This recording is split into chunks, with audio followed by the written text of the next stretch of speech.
Hello everybody out there in YouTube land.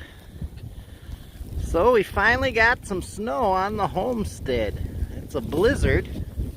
There's 50-mile-an-hour winds and drifting snow today.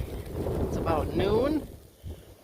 It's supposed to snow like this till 2 or 3, oh, not 2 or 3, till tonight at 6 or 7, I believe, but I'm not sure offhand.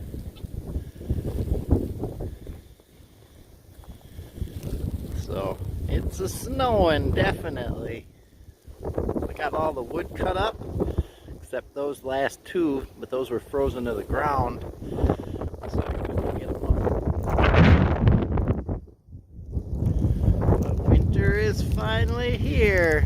It's been a pretty mild winter so far. As you can see over there, the neighbors' garbage cans are moving over. So is ours. We had garbage day today. So I'm going to get back inside because it is chilly. So I'll see you guys later. If you guys have any questions about anything on the homestead during the winter, let me know in the comments below. Hit that like button and subscribe. It helps us out. I'll see you guys later.